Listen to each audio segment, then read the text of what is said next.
The Federal Highways Act of 1956 brought transportation and innovation to cities around the country, but those interstates also paved the way to the dismantling of thriving BIPOC communities when the roads ripped right through their neighborhoods. Now, more than 60 years later, a nationwide movement is underway to restore those communities by reclaiming the land, the homes, and the opportunities the freeway stripped away. Recently, 20 communities from across the country gathered at the second annual Reconnecting Communities Summit to share their plans to do just that. This is the story of one of those trailblazing communities, Rondo in St. Paul, Minnesota. Before the freeway, we knew all the people that lived across the street from us. Their names, their children's names, their dogs' names, you knew that. And then when the freeway went through, they weren't there anymore. And when they left, that sense of security was taken away. Well, you know, the completion had so many steps and stages. First it was the neighbors moving away, the trees being cut down, the electricity being cut off so that it was totally quiet. And then came the destruction of the houses, and then came the digging, the years and years of digging, that incessant noise of the digging. And you know, later on I wondered, where did they put all of that soil? That's our DNA that they hauled away. But then, you know, years later, when urban renewal came through and took out so many houses in our community, and they did that across the country. And they took my parents' house. I saw them as they knocked it down, and that was frightening to see that kind of destruction.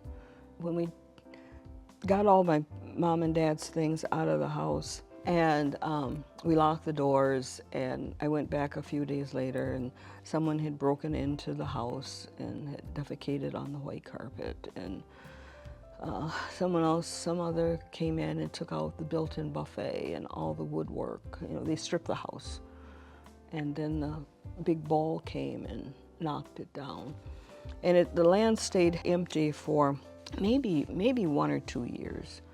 And my husband at that time worked for an architectural firm. He was an architect.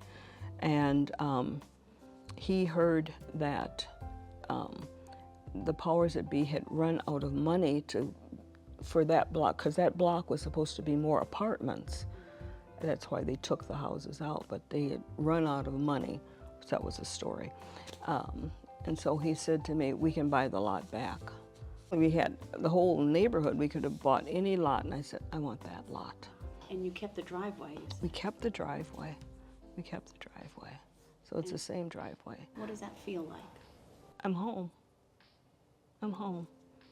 And my parents lived long enough to know that we built this house. They could come and go.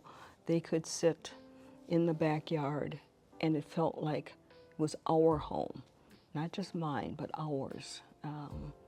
Because we shared that property. I was brought home by my parents. My parents came back home to my house. So it's just this wonderful exchanging of energy, positive energy, spiritual energy that is happening for me. And I'm really pleased about that. It's our DNA. It's our soul that was shattered, wasn't taken, and that's the hard part of it. It wasn't taken, it was broken.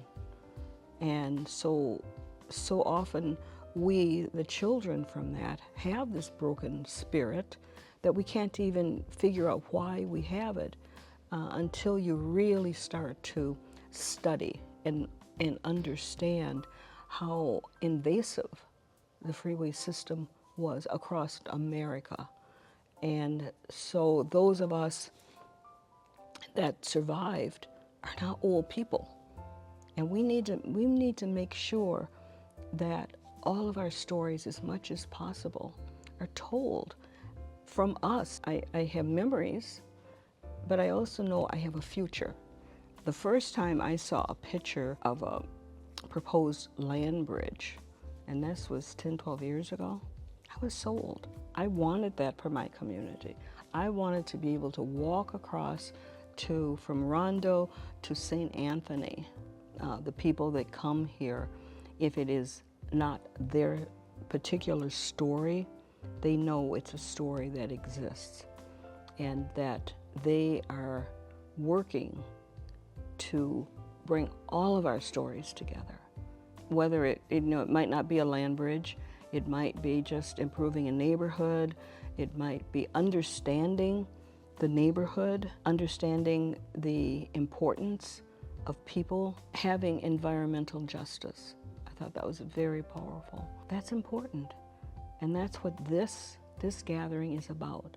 The importance that we are one. We are all separate. We're all individuals, but we're all one. And that's the power of it.